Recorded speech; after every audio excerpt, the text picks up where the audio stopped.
Gemeenten hebben hun handen vol aan allerlei bureautjes die de WOZ-waarde aanvechten. En dus komen ze met een dringende oproep. Iedereen heeft het recht om een bezwaar in te dienen, maar doe het vooral zelf. En verder in het nieuws vandaag.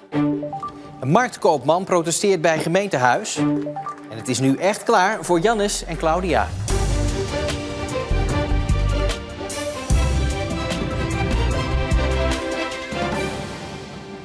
Goedenavond. Hoe hoog moeten de belastingen of heffingen zijn die je aan je gemeente moet betalen? Daarvoor wordt de WOZ-waarde gebruikt. Maar gemeenten zijn inmiddels vele miljoenen extra kwijt aan alle bezwaren die bewoners indienen tegen die WOZ-waarde. Het aantal bezwaren is in 1 jaar tijd meer dan verdubbeld, van 8.000 naar 18.000. Sommige mensen huren daar een bureau voor in en anderen doen het zelf. Omdat ik dat vertrouwelijker vind of vertrouwder vind als via allerlei bedrijfjes en zo. Dat zie ik niet zo zitten, moet ik eerlijk zeggen. Nee. Niet betrouwbaar? Dat zeg ik niet, maar de gemeente wel betrouwbaarder, laat ik het zo zeggen. Ik ken ze wel, ik lees erover, maar ik ga er niet op in. Dat is, ik weet dat ze doen om geld te verdienen.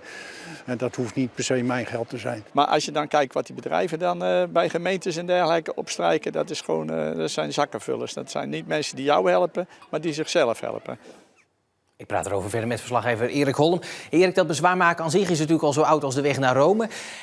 Maar die bedrijfjes, als ik die mensen zo hoor, dan is dat niet best. Nee, dat klopt. En inmiddels is het zo dat meer dan de helft van alle bezwaren niet door de mensen zelf wordt ingediend, maar door dit soort no-cure, no-pay bedrijfjes.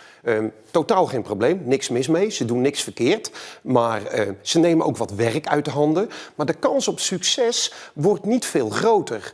Het kost de gemeentes, als zo'n bureautje een bezwaar indient, wel heel veel extra geld. Geld waar je als burger dus niks aan hebt. Bijvoorbeeld de aanleg van een nieuw fietspad, het verbeteren van straatverlichting of het plaatsen van speeltoestellen in een nieuwe woonwijk. Sabewa regelt de belastingen van 8 Zeeuwse gemeenten. Ze zien ook een flinke stijging in het aantal bezwaren en denken dat dit mede door alle no-cure, no-pay bureaus komt. Dat heeft met name ook ermee te maken dat de vergoedingen die zij krijgen op het moment dat zij succesvol zijn, dat zij een succesvol bezwaar indienen, ja, dat die veel te hoog zijn. Dus het verdienmodel van die bureaus is enorm. No-cure, no-pay bureaus werken als volgt. Ze handelen het bezwaar voor je af. Wordt je bezwaar geheel of gedeeltelijk goedgekeurd, dan gaat je WOZ-waarde omlaag en krijgen ze door de gemeente betaald. En die kosten lopen snel op. Alleen al voor het indienen van een bezwaar krijgt zo'n bedrijfje €296 van de gemeente. Daarbovenop krijgen ze voor het maken van een taxatierapport €106. En een hoorzitting levert ook nog eens €296 op. En dat allemaal voor werk dat grotendeels is geautomatiseerd. Het is voor zulke bedrijfjes dus erg makkelijk om zoveel mogelijk bezwaren in te dienen. Misschien niet allemaal terecht, maar uiteindelijk worden er genoeg bezwaren goedgekeurd om flink te kunnen verdienen. Voor Sabewa betekent een verdubbeling van het aantal bezwaarschriften ook minimaal een verdubbeling van de kosten. Dat was het afgelopen jaar was dat al ruim €400.000. Wij denken dat dat verdubbelt naar €800.000. Maar daarnaast hebben we ook meer handjes nodig. Ik bedoel, want ja, meer bezwaarschriften betekent meer bezwaarschriften afhandelen. En dat vraagt ook, nou, wij verwachten ook dit jaar daar ook nog ruim 8,5 ton aan extra kosten voor te moeten maken. Dus al met al, het aantal bezwaarschriften, die verdubbeling daarvan, ja, dan zit je bijna op 1,5 miljoen aan extra kosten. Nou, kortom, Erik, eigenlijk het advies is, doe dat bezwaar maken nou gewoon zelf. Ja. Precies. En inmiddels heeft Sabewa een nieuwe werknemer aangenomen. Oftewel Robbie de robot. En die verwerkt inmiddels al meer dan zo'n 85% van alle eenvoudige bezwaarschriften die worden ingediend. Maar ondanks dat Robbie er is, ondanks dat de gemeente ook extra werknemers heeft ingehuurd om al die bezwaren te lezen, te verwerken, moeten mensen er toch rekening mee houden dat dit jaar het iets langer duurt voordat je uitsluitsel krijgt. Ondanks Robbie de robot. Ondanks Robbie de robot. Erik, dankjewel. André Bosman uit Middelburg trekt zich terug als lijsttrekker van de VVD. Vorige week was hij de eerste die zich kandidaat stelde als opvolger van Mark Rutte. Bosman laat nu weten dat hij zich achter de andere kandidaat, Dylan Jezelgus, schaart. Volgens hem is het niet in het belang van de partij dat er een lijsttrekkersverkiezing zou komen. Bosman zat 11 jaar voor de VVD in de Tweede Kamer. De Oostsluis in Terneuzen is de komende dagen regelmatig gestremd vanwege personeelsgebrek. Schepen kunnen wel door de Westsluis, maar naar verwachting zal het voor de binnenvaartschepen wel wat vertraging opleveren. Al maanden kampt Rijkswaterstaat met personeelstekorten, waardoor verschillende sluizen niet altijd bediend kunnen worden.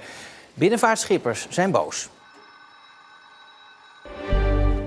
Een marktkoopman zette vanochtend zijn kraampje voor de ingang van het gemeentehuis in Domburg. Normaal staat hij op de Domburgse seizoensmarkt, maar hij is 2 weken geschorst. Vanwege nieuwe regels mag hij alleen nog mannenkleding verkopen en daar is hij het niet mee eens. Nee, daar begrijp ik helemaal niks van. Nogmaals, waarom mag een man geen roze polo kopen of dragen en wel alleen maar een zwarte polo kopen of dragen? Daar begrijp ik helemaal niks van. Sinds dit jaar is er een nieuwe organisatie van de markt en ze willen een divers aanbod. De organisatie heeft de marktkoopman daar begin dit jaar over geïnformeerd, maar hij vond dat te laat. Dus ik vind gewoon dat ze mij daar veel eerder van op de hoogte had moeten stellen. En dan had ik voorgesteld en dan had ik ook geaccepteerd van joh, de nieuwe organisatie heeft een contract voor 4 jaar bij de gemeente. Geef mij 1 overbruggingsjaar om mijn ding uit te verkopen. En dan kan ik volgend jaar wel overstappen. Dan heb ik tijd genoeg om op in te stellen. Mocht de marktkoopman toch doorgaan met de verkoop van dameskleding, dan wordt zijn vergunning ingetrokken, heeft de marktorganisatie laten weten. Het is misschien wel de meest besproken paar vierkante meter van Middelburg, de Zuidsingel. Ooit moest er een nieuwe schouwburg komen met parkeerkelder, maar dat liep uit op een fiasco. Daarna gebeurde er heel lang niets en ook de plannen voor een groot huizenblok dat er zou moeten komen, gaan nu toch niet door. Er rust bepaald geen zegen op dit terrein. Vroeger stond er een kazerne en toen die gesloopt was, kwamen er plannen om er een nieuwe schouwburg neer te zetten. Miljoenen euro's verder bleef er een speelveldje over. En de beloofde woningen komen er voorlopig ook niet. Projectontwikkelaar Heijmans Vastgoed heeft besloten dat nu de woningen in de verkoop brengen geen optie is. Ze zeggen dat de marktomstandigheden dusdanig veranderd zijn dat het nu geen zin heeft. Lees, er is niet voldoende belangstelling voor de woningen. Ik vind het mooi. En ik geloof een heleboel mensen in de buurt. Ik geloof niet dat we te zitten wachten op een bouwproject. Nee. Elke keer als ik van de fysiotherapeut kom, ja, zie ik hier kinderen, hele klassen en studenten. Dus het is ook, wordt druk gebruikt. Hè? Het is heel nodig, deze plek. Maar van uitstel hoeft geen afstel te komen, want Heijmans Vastgoed heeft gezegd: op termijn hopen we alsnog met het project te kunnen starten. Na 23 jaar lang 80 uur in de week werken krijgen Jannes en Claudia Brevet opeens heel veel vrije tijd. Dit weekend draaiden ze hun laatste avond als chef-kok en gastvrouw van toprestaurant Interscaldes in Kruiningen. Het werd verschillende keren uitgeroepen tot het beste restaurant van Nederland en behoorde tot de absolute top. Lovely. Oh, you look so lovely. How are you? Oh, fine, thank you. Op de laatste avond was de zaal gevuld met Amerikanen, Engelsen, Belgen, maar ook inwoners van Kruiningen. Allemaal vaste gasten. Nu al moeilijk, ja. Ja, gewoon als je erover nadenkt, nu dan zie ik de gasten binnenkomen en probeer ik me een beetje goed te houden, maar het wordt wel lastig, denk ik, ja. Ik snap hem. Ik snap hem helemaal.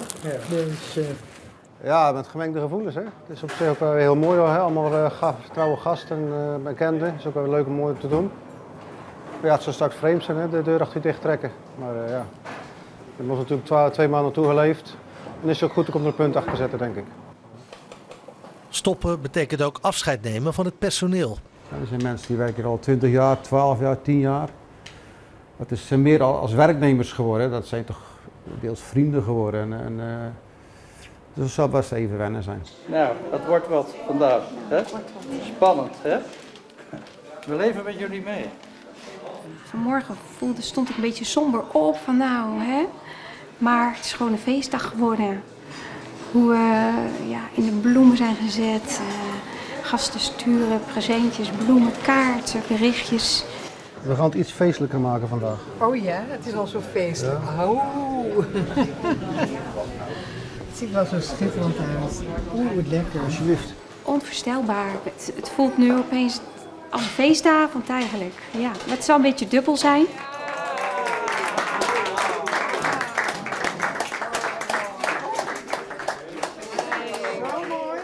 Als u hier naartoe komt om een soesje te nemen van de Croquembouche.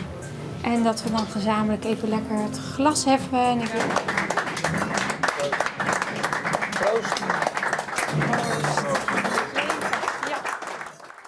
Het is net of je het nog niet goed beseft op de een of andere manier. Dus het is natuurlijk altijd ons leven geweest, niet alleen ons werk, maar echt ons leven natuurlijk. En het is nu gewoon 90 graden, dat is iets anders. Interscaldus gaat de komende tijd dicht voor een grote verbouwing en in november weer open met de nieuwe eigenaren, Jeroen en Sanne 18.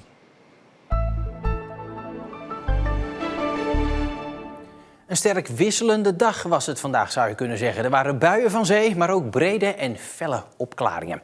Morgen is het vrij zonnig en wordt het 's middags 23 tot 26 graden. Het blijft droog morgen. De rest van de week is er kans op regen. En daarmee zit Zeeland Nu er alweer op voor vandaag. Maar natuurlijk zijn we er altijd online in onze app en op omroepzeeland.nl. Ik wens u voor nu nog een hele fijne maandagavond.